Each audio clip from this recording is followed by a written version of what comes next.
Hello everyone. This is your uncle whom you never want to miss, Uncle C, and I'm always here with Tosin. Once again, I'm trying to match my energy with Uncle C's. See, for once, just keep your energy low so that I can just be myself. And okay. So people, how are you? We're fine.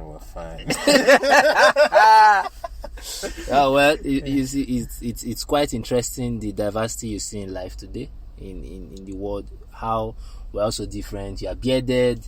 I'm struggling to get beards. Even when I do, I want to cut it off. I think these are part of things that just add beauty to life. We complement each other just like the yin and the yang. Don't you think so? Yes, we do. But sometimes you find out that we also need to blend. We sort of want to blend, and it makes you question sometimes, like, how much do we need to blend? Is blending overrated? You say, when in Rome, be like the Romans. So when in Rome, should you just remain a Greek that you are and teach them your culture, let them tolerate you and all that? But another topic for another day, Uncle C. But probably before we leave, just to add that the way I see it, it's a matter of the devil is in the details. So broadly speaking, you can afford to blend. But on the final details, you stick to whom you are. Oh, okay. I think I can agree with that, but how many people really pay attention to the final details? That's the point. So nobody can hold you at any time, even if the storm switches on you. Okay. I wouldn't say I have a proper argument for you right now, so I'm forced to agree with you at this point. All right, no issues at all. So, guys, we really want to appreciate every single one of you for the comments, the follows, the likes, the listens and downloads. It's really been a spectacular journey. We got your feedback from our last episode. A lot of guys loved our guest speaker. Some of you want to see more of him, and definitely you will, won't they? They will, definitely. At least one very soon. But no, I've spoiled it already. It's okay. Was it meant to be a surprise? It's okay. I'm sorry. But yeah, you will have more of him, definitely. Definitely. Yeah. So, just also to note, we would be rounding off on our current series in the next 2 episodes. That's this one and the last one. After which we have a brand new series to take up with you guys. So every one of you, please stick with us. I know we are here to do a giveaway, but we are still planning it. So we've not done it because we want to make sure that it's our loyal fans that are around. Because I'm really thinking of, arranging like some kind of Easter eggs. Each episode, maybe have a series that every episode you drop something, you drop some clue, you drop some secret. Then at the end, anybody who is able to piece them together wins like some cash prize or something. Now that you mentioned Easter, let me let you in on a secret. And don't call me an idiot. But do you know, at every point in my life, I have struggled with the date for Easter, as in what month. I know there is no fixed date, but I have always struggled to think, is it March or April? And right now I'm trying to remember. So is it March or April? It's most likely April. That's don't a good give answer. Me most likely. Don't tell me you don't know too. How can they trust us to pass across important information if we can't even tell them when Easter is? I hope it's April. I hope it is. Yeah, so I will definitely, as we get bigger, as we stay longer, we are going to reward our most loyal fans. So keep being loyal, keep listening. In Easter. So keep listening, keep the clicks coming, share on your social media feeds. Let other people in on this. If you feel that this has been entertaining or educating, please let other people in on it. Let them partake of this. Don't keep it just to yourself, and let's just spread this good work. Yep, we're all about spreading value, and you should be as well. Yes. Don't just add value to yourself. Make sure you're adding value to all those around you. Yeah, it's only a flowing stream that can accommodate living things. A stagnant stream would only be a death. So sharing, giving is life. Sharing and giving is living. Sharing and giving is living. Yeah. Speaking of sharing, should we share spoilers from one of the very popular movies that was recently released? My brother, I'm all for spoiling things, man. So I am conflicted right now because I hate people that spoil things. As a matter of fact, I block them. Like, if on your status you even hint at spoiling, I will block you. And now here I am, about to spoil. Guys, forgive me. I will never do this again, on my honor. But yeah, I think tonight we just have to do it. It's come in handy, really. It's spurred a lot of conversations. People have been talking about it from... Quite controversial. Yeah, from the quality of the production itself to the content and all that. I think there's a lot to talk about it, really, or to say about it, and I think it's only right that we do just that. If we spoil it, we apologize in advance, but at the same time... And we also do hope it encourages you to go see the movie. Yeah. It was a good movie for me. Don't waste too much time in seeing movies when they are released. I mean, just so people don't spoil it for you. Yeah. That being said, my apologies as we move on to spoil the movie titled Tyler Perry's A Fall from Grace. A Fall from Grace by Tyler Perry. Yeah. Interesting movie, really. Yeah. I was reading reviews and all that, and I saw somewhere it said Tyler Perry is twisted. And what do you think about that? Because you look at some of his movies, really, like, how did you think of... Some people say it takes a dark mind to come up with, like, dark stories, like, dark events. What do you think about that? I think I might agree. So I did some searching of my own, and I came to realize I'm yet to confirm that statement, but I came to realize that most of his stories are actually excerpts of true life stories. Interesting. Yeah, that most of what he has written about and produced are stories that reflect the lives of the women whom he grew up with around his mother.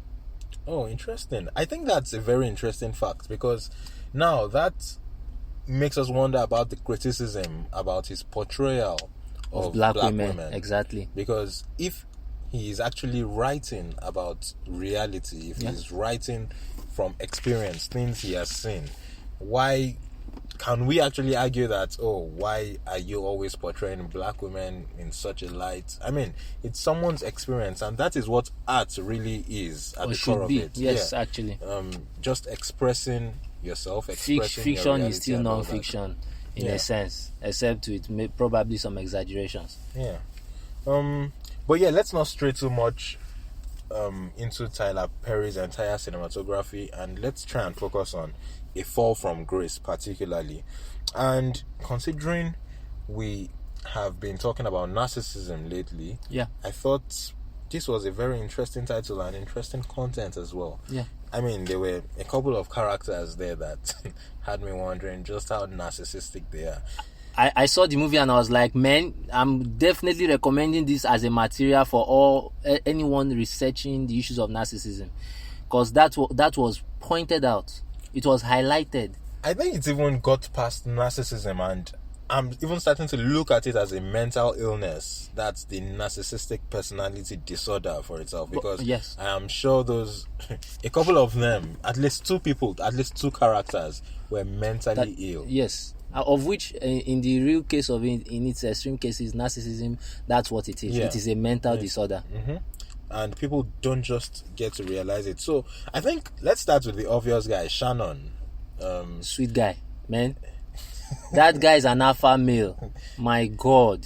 So, yes, he is. But I thought there was something a bit awkward about his body. His torso particularly, like... I mean, he was built, the arms and all. I don't know what you're talking about. The moment he opened his mouth, I was swooning. I was like, don't paint me out as a hater. I'm not hating. That body, oh no. The voice. And the voice. The voice was... Wow. But, yeah. Anyways, we're not here to talk about his body. Focus. Yes. So, just... I don't think... I was about to ask just how narcissistic was Shannon, but... No, he was... Like, is that even a question? It was obvious. It was obvious, and it seemed like he had a playbook. So first of all, one thing that came out of that movie was there were typical archetypes that they went after. And this reflects so much on the discussion we had in our last episode. When we were asking the guest speaker what exactly he thought they looked out for, and he said if you could give them attention, if you could be a source of supply, and that was exactly what we saw in this particular place. So the character Grace was already very vulnerable. She was less trusting, and they knew that she was less trusting. They knew that she was not one to easily open up. And they made sure they acted that part. Like, I was wild when, they had been dating for a couple of months, and this guy has not as much as hugged her. Right? Yeah. At that point where he teased her that, we've been going out, and you've never invited me to your home. I always escort you to your home, and I've never seen the inside. That was on patience. Yeah, and she was like, no, that it's still not time. And he was like, no problem. Just like a gentleman. He seemed too perfect. No, I can't even do that. So I ain't perfect, man. That guy was smooth. So the saying, when something seems too good, it probably is. What do you think about that? Is that true? You can be wary, but is it every time when something seems too good that it is in fact too good? Probably. Like I've come to learn the hard way now that if you find a business in Nigeria that promises you interest rates in 2 digits on a monthly basis, it is probably too good to be true. Because right now I have more or less been duped twice. Oh wow. I'm currently dealing with a huge debt. 2 digits every month, 8%, 10%. And they run this for 1 year. They run it for a year and a half. And when you least expect it, at the point when you begin to become trusting, it's almost just like a fall from grace. I'll start with a little amount of money, or maybe some few change that I can deal with. Yeah. And then I keep seeing it. Then I have friends who are more aggressive than myself. And I hear, they have put in their life savings and they are just raking out, they are counting out, doling out cash. And I'm like, Chica, is it that you are not... You're slow. Is it that you are slow? And then at the point when I'm like, okay, I need to step up my game. Bam! 24 months. I don't know why it's always 24 months. They never go past 3 years. It's probably a fraud school. Exactly. They never go past 3 years. And bam, you lose everything. Everything's there hanging, and all of a sudden you are crying. And that's exactly what happened with a fall from grace.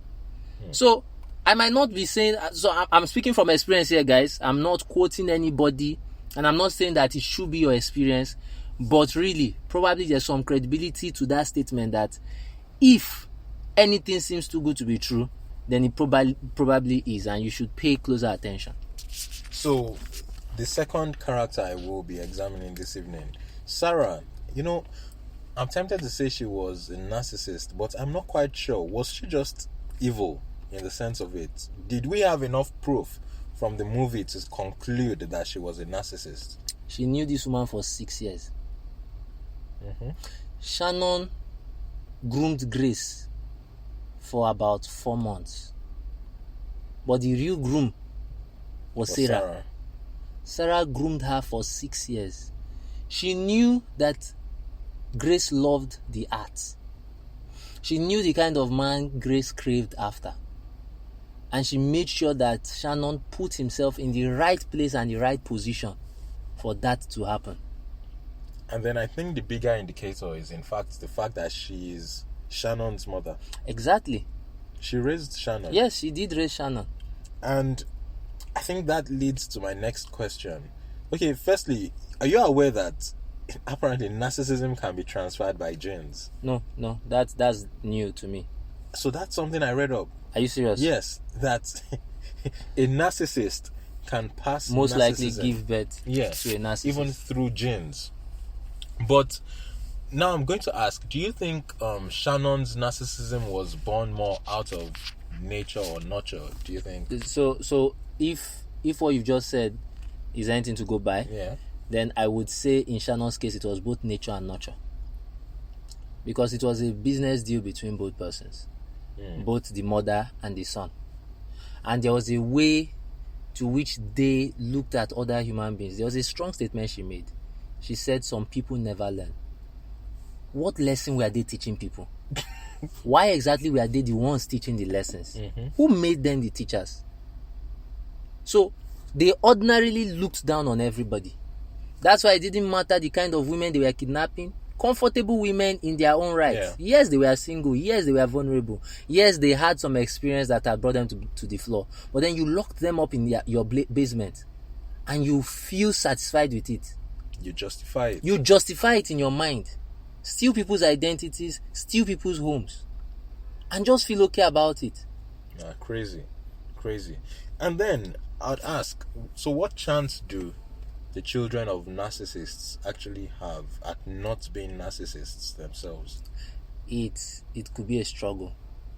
It could be a struggle. You know, I've been wanting to bring another guest on the show on this narcissist issue. Probably later in the year we'll definitely arrange for that. But when this guest comes, the guest, she's going to share experience.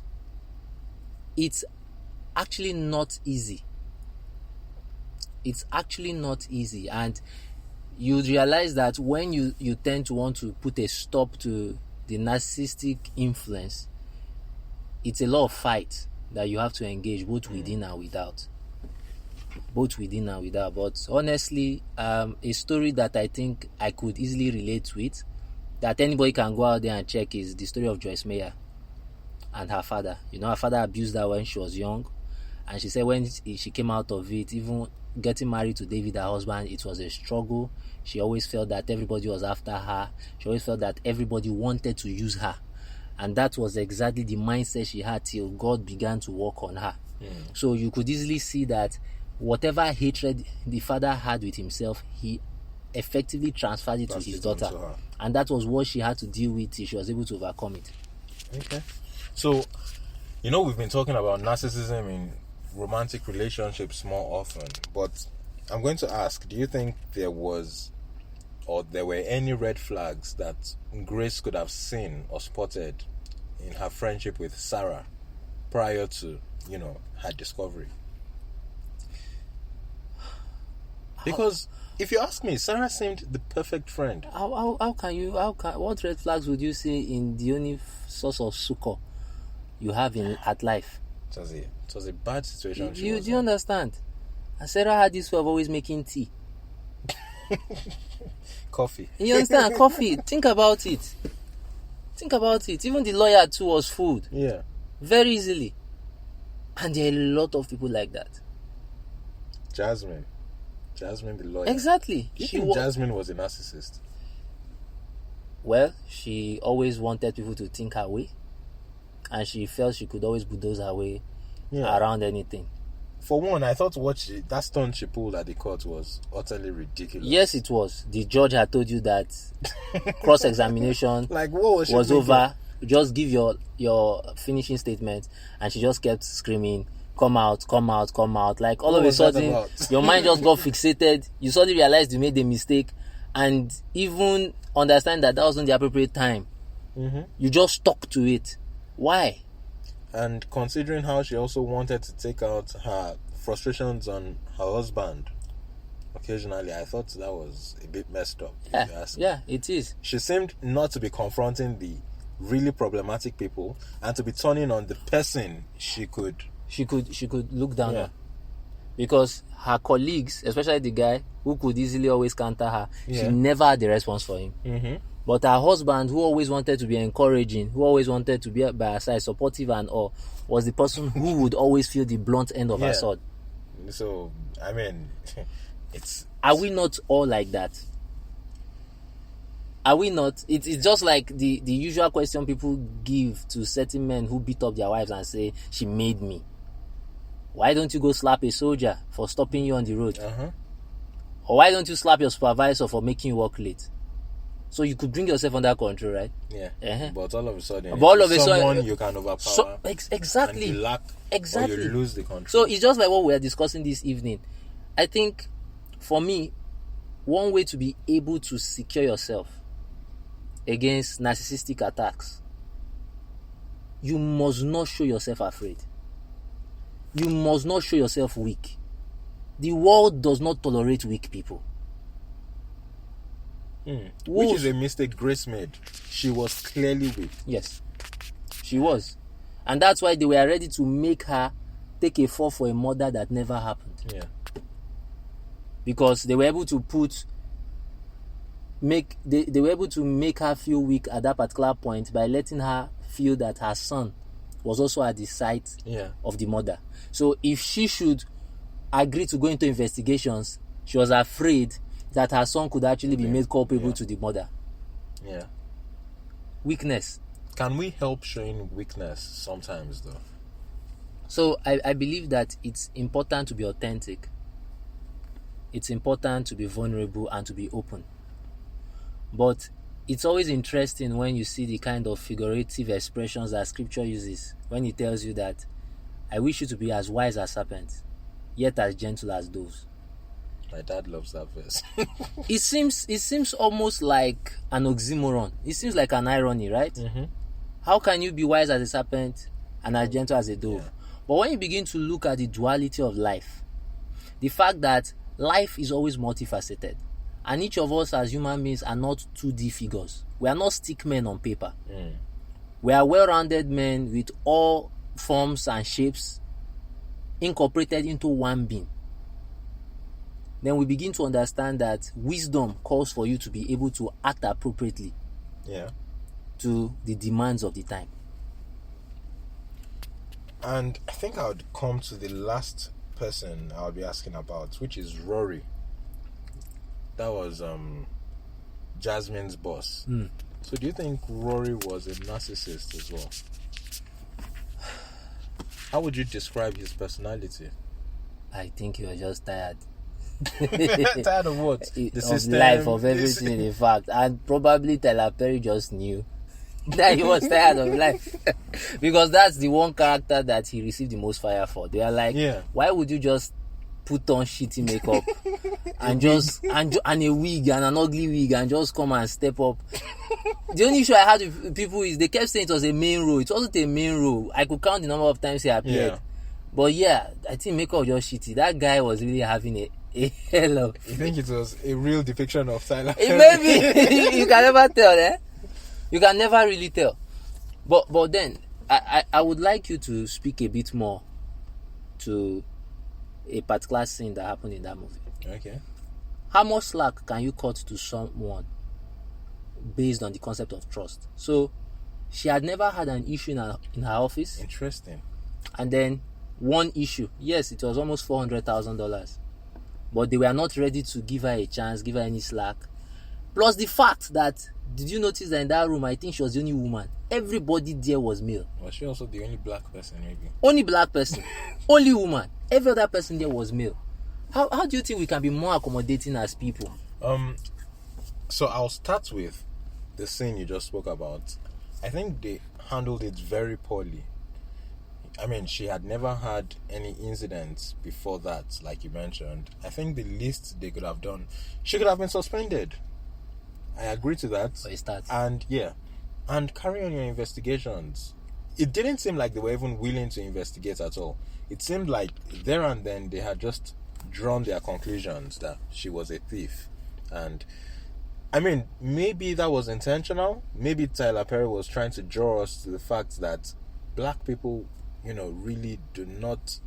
Black women... Do not really stand a chance. Yeah, do not really stand a chance. Probably there's always a bias. Yeah, no one wants to hear your story. No, you were telling me about someone earlier this evening, a Nigerian who had to work in a different country, and it was clear that they had a bias, that he was fraudulent. Yes.